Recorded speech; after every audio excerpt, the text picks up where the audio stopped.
Hello, YouTube and Game of Thrones fans. If you haven't watched episode 2 of season 6 of Game of Thrones, then I would highly recommend leaving now. This video is going to be filled with major spoilers, and I think you'd prefer to see it for yourself. This was the episode that everyone was waiting for. Jon Snow is back. After 2 episodes of being dead, Jon has made his return after an apparent resurrection ritual by Melisandre, and now fans are wondering what is next for the hero.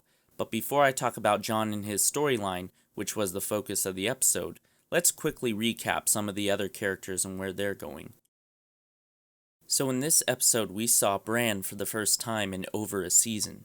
He is taking a little stroll down memory lane with the three-eyed raven to see his father as a child.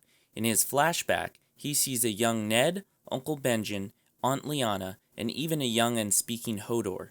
Will his flashbacks lead us to the Tower of Joy in the next episode, as it appears in the trailers for episode 3? And will we learn if Jon is Lyanna and Rhaegar's son? And if so, how will that factor into Jon's storyline? Also in this episode, Jaime threatens the High Sparrow and the Septon, who threatens Jaime back with his lurking goons. It's only a matter of time before Jaime's defense of Cersei leads him into a confrontation with the cult. We also saw Tommen speak to Cersei and ask her to teach him to be strong. Let's see if she teaches him to be ruthless, or if she tries to protect him from his foreshadowed Shroud of Gold. In Braavos, Arya looks like she's going to get her second chance from the Many-Faced God after denying her name 3 times. In Meereen, Tyrion has the bright idea to unchain Daenerys' dragons, and luckily for him, he did not become a snack. As I had mentioned in my videos about Tyrion possibly being a Targaryen, and in my premiere recap, I felt this season might have more foreshadowing about Tyrion being a Targaryen than we have ever seen. This scene was a testament to why that possibility can be entertained by the creators. Without ever meeting the dragons, Tyrion went down into the lair and seemed to have their innate trust. Furthermore, his lifelong fascination with dragons is finally being revealed as he smooth-talked his way to unchaining their necks. Will his bond with the dragons grow as the season goes on? Next, we have Ramsay Bolton, who upon hearing of the arrival of his new baby brother, murders his father Roose Bolton. To follow up his brutality, he then invites his stepmother Walda Frey and his newborn brother to the kennels, where he allows his hounds to feast on their bodies in a vicious scene. With his father out of the way, how soon will it be before Ramsay decides to take on Jon Snow?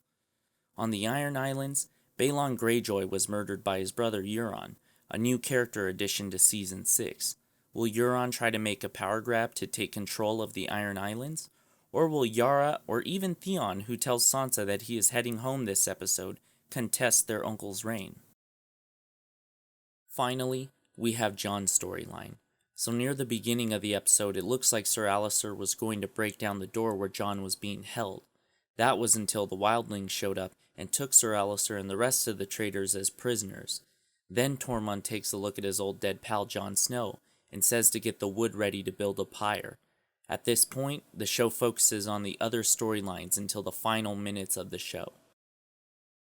Now this is where I'm going to talk a little about my initial theory about Jon's resurrection, and why it's closely related to the storytelling in the show. From the looks of it, the theory about Melisandre not bringing him back appears wrong. It appears the showrunners went with the obvious choice that Melisandre was going to resurrect Jon, and that this is what we saw at the end of episode 2. Sir Davos approaches Mel to ask her if she knows any magic to bring him back. She says no, that she does not have that ability and that her faith was all a lie. He insists she tries, and after a ceremony which involved wiping down Jon, burning some of his hairs, and giving a little chant, it appears as if Mel has failed, as Jon continued to lay motionless on the table. Completely distraught and broken, she leaves the room, like the rest of the characters. Only Ghost remains in the room, who looks up at Jon, only for Jon to wake up, gasping for air. And then, cut to the credits. She did it. So I have to ask, was this too easy? I mean, just like everyone else, I loved seeing Jon back as I felt he was so crucial to the end of the show. But for all the hype that this season was going to be unpredictable, wasn't this the most obvious outcome? And only 2 episodes in. The only reason I believe they wouldn't go this route is because I felt there were potential plot holes with this direction. The biggest plot hole in my mind is why would Sir Davos recommend reviving Jon?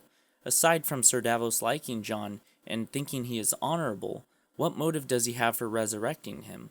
He doesn't have any strong connection to Jon, and even if he wanted to bring him back for his brothers, is that a compelling enough argument?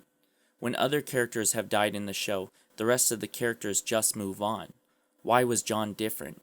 Furthermore, for a man who has denounced Melisandre's magic for most of the show, why does he all of a sudden seem inclined to ask her to resurrect Jon? Unless they haven't revealed some private piece of information that Sir Davos knows, it just doesn't make any sense from a character standpoint.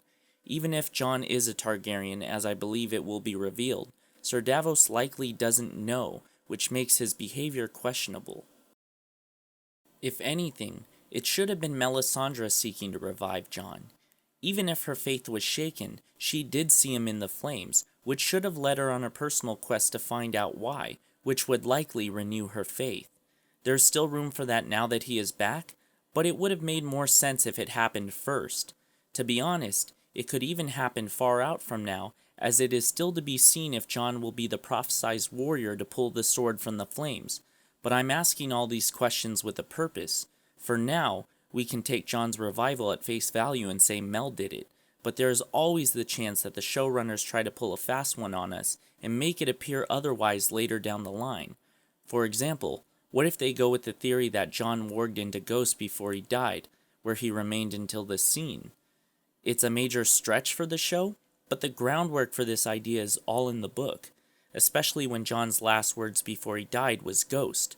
Or maybe in the next episode everyone gives Mel credit for bringing him back, but internally she might feel that it wasn't her.